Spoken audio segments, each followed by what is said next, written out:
mention that may have been posted on social media? I really don't care. I've got the right to freedom of speech. You can bugger off. Well, they're back at it. Freezing bank accounts. Welcome back to Moose on Loose. My name's David. Today, we've got quite the wild story here coming out of the CRA. We've got Donald Trump using some of his toys down in Venezuela. Got a handful of other world news here. Let's jump into this. Starting this episode off, we got some updates here. Mark Carney did, in fact, go to Nanaimo just for basically one day, and now he's flying all the way back to Ottawa. You can see here his plane taking off and going back across the country, burning jet fuel both ways. And we know that he was in Nanaimo because we've got this footage here that somebody captured, traveling with his wife, as usual here. Oh, he catches a glimpse of the person filming him there. There's no audio on this video, but this is somewhere near downtown Nanaimo, I believe. Mark Carney and his motorcade were seen on my street in North Nanaimo. Wasting more taxpayer money. What's he doing over there? We don't know. Nobody knows. Checking in on those Brookfield investments. And there's a motorcade. Just like Justin Trudeau. Remember the end of his reign there? He had like 15 or 20 cars in his motorcade. Carney's not quite up to that yet. He ran Westwood Lake, apparently. Interesting. Also got this one here, just south of Nanaimo. This is coming from the Souk Hills Wilderness Project. What have they posted? Harvesting in parks is prohibited. Mushrooms are an important source to many animals and support a healthy and thriving ecosystem. Please leave the harvesting to the animals and cultures that depend on them. I'm sorry, what? How is this not blatant racism? Only certain cultures can harvest the mushrooms. All you light-skinned folk, no mushrooms for you. This is getting absolutely ridiculous. Moving ahead, we've got the Canadian Revenue Agency says it's trying to recoup nearly $10 billion in benefits paid out to people later found to be ineligible. That's right, they're going after people for CERB. They're still doing this. Pandemic. The Canada Revenue Agency gave billions of dollars in benefits to recipients who were later found to be ineligible. And in 2022, they began informing people that a repayment was due. But after nearly 3 years, more than $10 billion is still owed. And now the CRA is stepping up its efforts to get the money back. It's an awful situation for a kid to be in. During the worst days of the pandemic, country singer Patrick Massey, along with hundreds of thousands of Canadians, applied for COVID-19 benefits. I would have never applied for anything that I did not qualify for. But according to the government, Massey was not eligible for most of the CERB money he got, and now is being asked to repay nearly $30,000. He's far from alone. In fact, the Canadian Revenue Agency says it's trying to recoup nearly $10 billion in benefits paid to people later found to be ineligible. Certainly at least a client every day, several clients a week, and it's often a very severe situation. Insolvency trustee Blair Manton says people have a right to appeal, and in general, the CRA has been willing to work with people to reduce the amount owed, but that's changing. In the last few months, I've seen that approach change pretty significantly. So we're certainly seeing bank account freezes now. We're seeing garnishees. It's a scenario. Do you hear that? They're freezing bank accounts again. They approved people for money and then they're coming after them 5 years later and seizing their bank account. I'm sorry, but they made the mistake up front. Seizing bank accounts should be off limits at all costs, unless it's a criminal street candy cartel lord or terror lord that has come into our country. Ryan Wedding, those kind of people. Not everyday Canadians who applied for something was approved and now they're coming after them seizing bank accounts. Unreal. And he saw coming. That was the initial mistake. Was the lack of due diligence at the front end, the lack of proper guardrails at the front end. Yeah, that's it. As Franco says here, the lack of guardrails, the lack of due diligence, and now they're freezing people's bank accounts. Okay. Protect taxpayers from a multi-billion-dollar mistake. That clearly didn't happen. At the same time, there was pressure to get this money out quickly. Now taxpayers are on the hook for billions that may never be collected. I don't have the money. I have no money. I live in poverty. I'm on disability. I can't afford to, and I can't afford to lose $27,000. Manton has a warning for those who think this will go away. Don't ignore the problem. If you owe money to the government, there's no statute of limitations. You can't wait out this type of debt. All of it a lingering byproduct of the pandemic. Gone, but for many, impossible to escape.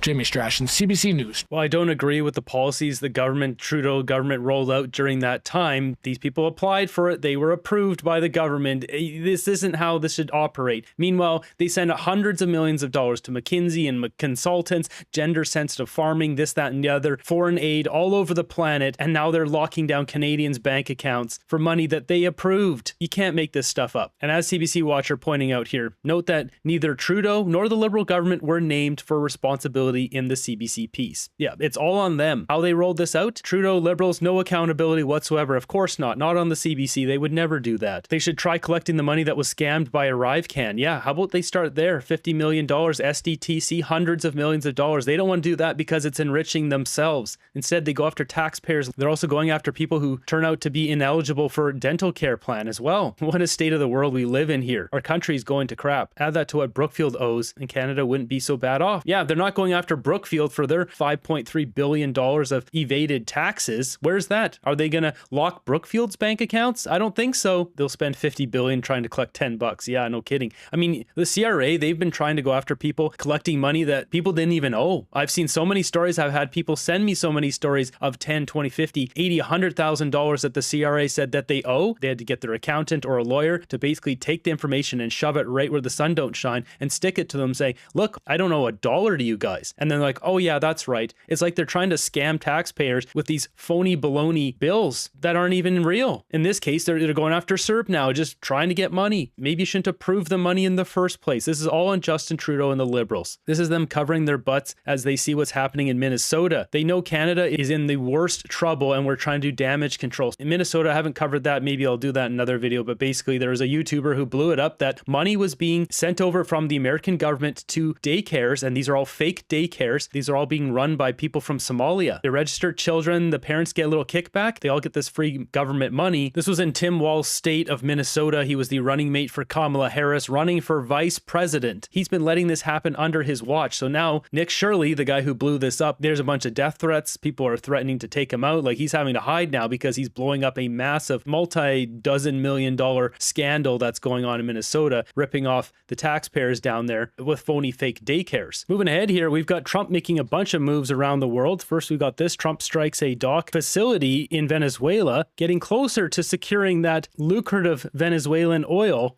Donald Trump has confirmed the U.S. struck a dock facility in Venezuela last week. That's the first known American attack directly on Venezuelan territory in Trump's campaign against drug traffickers. And it marks a fresh escalation in the president's pressure campaign on the Maduro government. CNN is reporting the strike was carried out by the CIA using drones.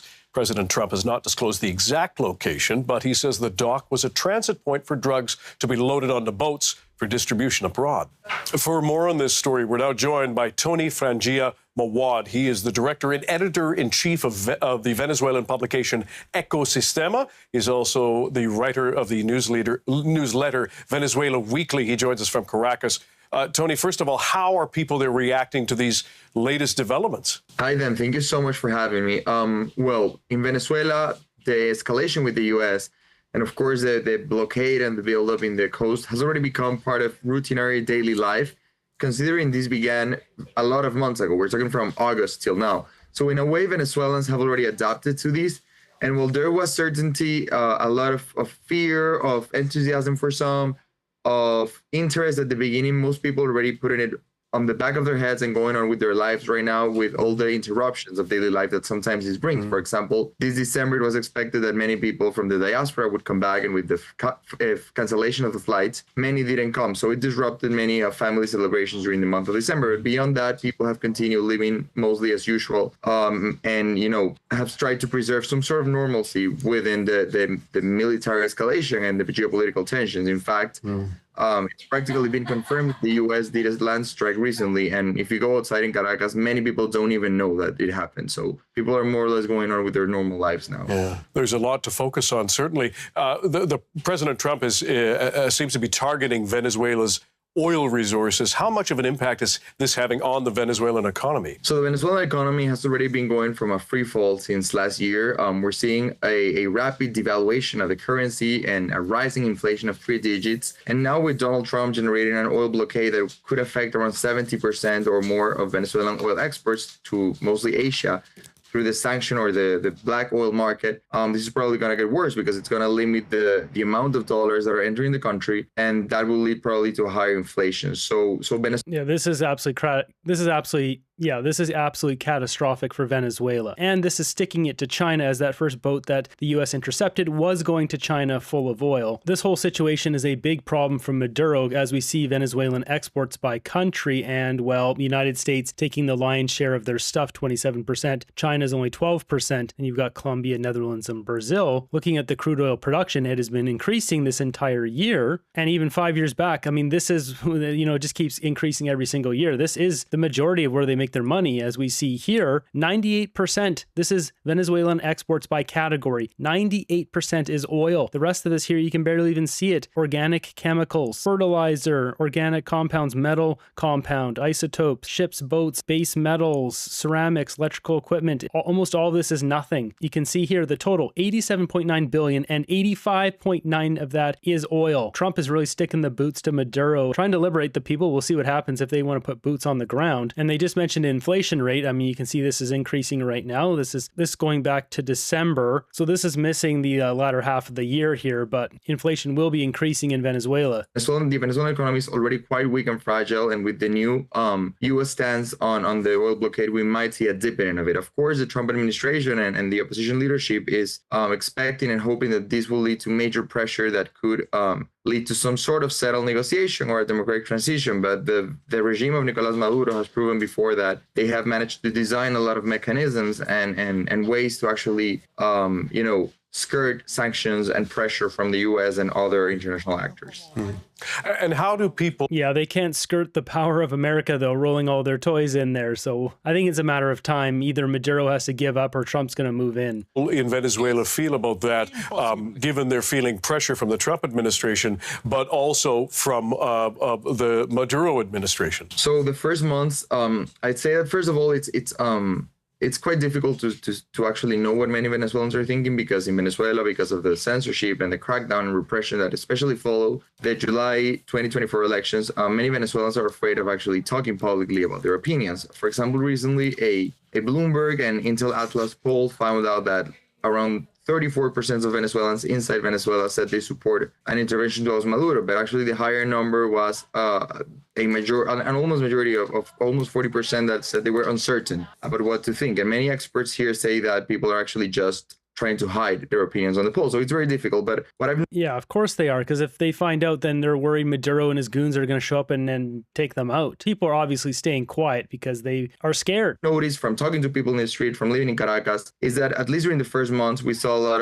of enthusiasm for the idea that the pressure could lead to a negotiation to actually reestablish democracy in Venezuela, or that maybe a swift intervention could lead to swift political change. But, it's been such a long time already that I feel that most people now are starting to think this is like a sort of bluff. So attention is moving elsewhere, especially, as I said, in an economy where, we have a triple-digit inflation, where most of the population, we're talking around 70%, earns less than $300 a month. So people are already going back to trying to cover their basic needs and trying to continue with daily lives with all these challenges, especially as the economy once again enters into a very, very murky territory. Journalist Tony Frangia. Yeah, it's a bad situation. It would be better for Venezuela and the people if Trump liberates everyone from Maduro, get that guy out of there. He lost the election. He's refusing to step down. Other global news, we've got more updates here coming from Iran. Iranians trying to overthrow their Islamic dictatorship there that has been occupying it for 46 years, as this account points out. We've got people flooding in the streets, as I showed in a previous video. And this one is interesting, breaks down the value of the dollar. So $1, $1 US dollar is equal to, back in 1978, was equal to 70 Iranian rials. 2015, $1 is equal to 30,000, and today $1 equal 1.4 million. That's how bad things are there. So as it says, 46 years, the Islamic regime didn't just mismanage Iran, it obliterated its currency, its economy, and the future of its people. And that's why we're seeing the mass revolts. We've got another video here.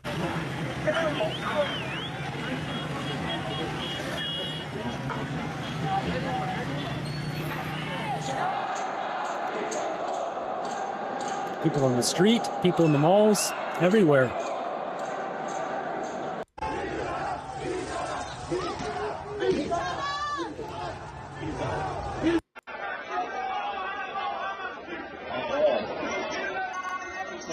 Wow, quite something. And in our international tour here, we've got this. An Australian man shows exactly how to deal with the meme police. Cop shows up, tries to tell him he said something bad on social media that they don't like. Somebody knocking loud on the door. Who's that? Who's that?